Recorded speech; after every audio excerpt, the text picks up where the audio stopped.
The most romantic scene in Riverdale would have to be... I'm the biggest Shoney shipper, captain of the ship. Between Archie and Veronica and Betty and Jughead. I think those were sort of the most romantic periods. I really love that relationship. I don't know what's gonna happen. I don't write the show. Don't yell at me. It's a lot of pressure. Wait, what do you mean? Sorry. What I remember most about shooting the pilot, probably the moment with me, Betty, and Archie walking out into the dance hall. I feel like that was a very iconic moment that really stuck with me. I think the thing that sticks out to me most about the pilot is, it was my first ever television show. It was my first time on a movie set. I remember being such a noob on set. I had no idea what I was doing, but the first day, Cammie, Lily, and I worked together, and it was very exciting and serendipitous. It was Casey's first day on a set, I think, maybe ever, and I bought him a McDonald's hash brown on the way to work one day, and he was like, oh, this is like, I don't know, it's just like a cute moment. It's actually really good. Fresh. Everything was fresh. Being on set was just a fresh feeling that I'll never get ever again. And I remember when I first stepped on the pop set, that very iconic neon lighting, it was set up in a really, really wonderful sort of picturesque way. The scene where I'm in the water, I really remember that. I was cold. When we're walking down the hallway talking about how Betty and Archie are endgame, and so I always think of that moment all the time with the three of us. I think the thing that sticks out to me most is the building of relationships that are now my family members. I don't know, I feel like it's like, what don't I remember about it? But I think about the pilot a lot and how far away that feels from today, but I think of it very fondly. Is that so impossible to imagine? The most romantic scene in Riverdale would have to be when Archie and Betty kiss for the first time in the car. I think first season did a good job really establishing the romance, the kind of slow burns that we had between Archie and Veronica and Betty and Jughead. I think those were sort of the most romantic periods. Obviously, 315, the Shoney sex scene. I'm the biggest Shoney shipper, captain of the ship.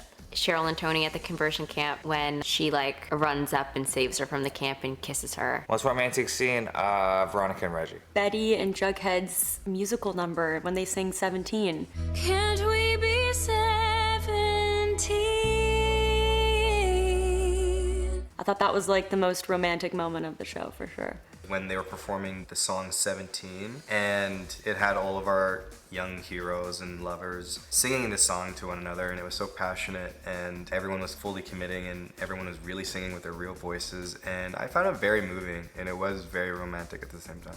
We'll make it beautiful.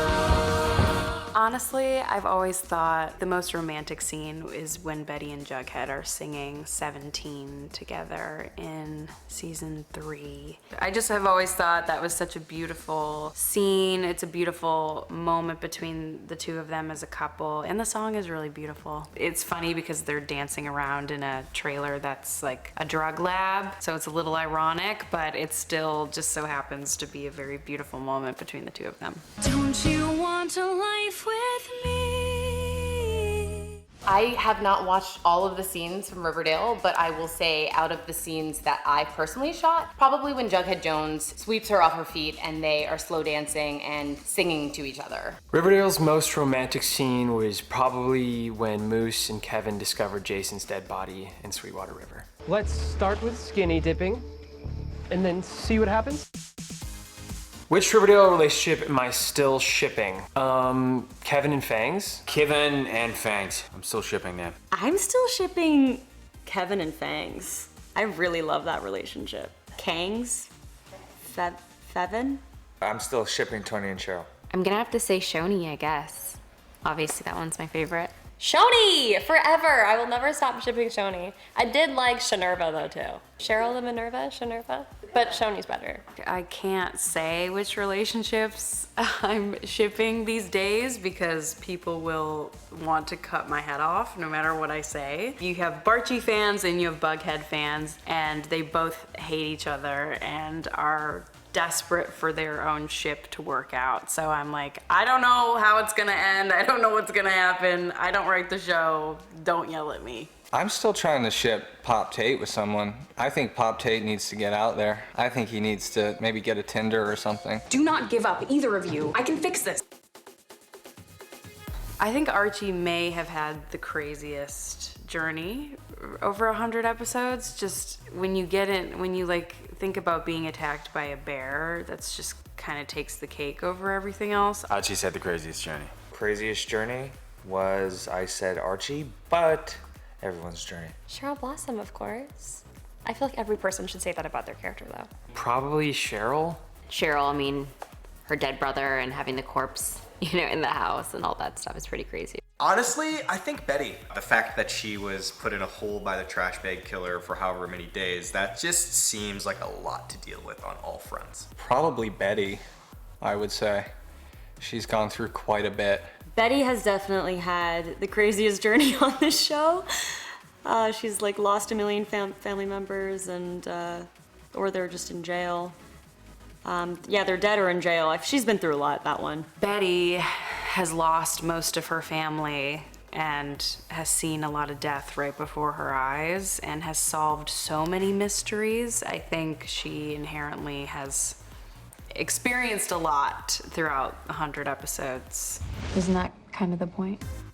The 100th episode is a cultivation of the 99 episodes prior. It explodes into a whole new world and at the same time brings us all back to square one. Nothing's off the table. No one is safe. Everyone's a savage. They're living in this good versus evil world that really brings out the worst in everybody. Worlds colliding, blast from the past, a bit of suspense, and a mind-blowing final moment. Get ready to see somebody from an alternate universe. Riverdale on steroids, alternate universe. Yeah, anything's fair game. It is incredibly clever and really well done. I think it's so different from all the other episodes. It's very much a special episode and very different from any other episode that we've done. It's complicated.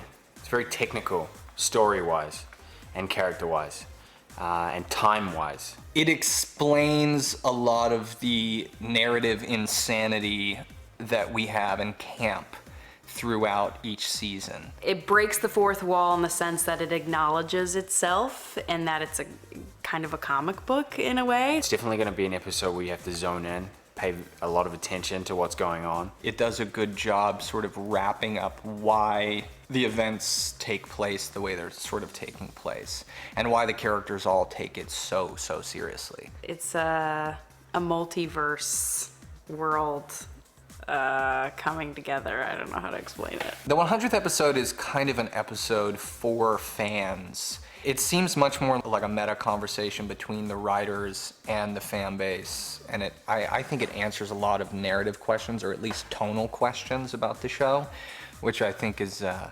really exciting. This is a great way to explain the 100th episode. I couldn't even explain the craziness that's happening, and I've read the script and I'm shooting it, so good luck. That was pretty good.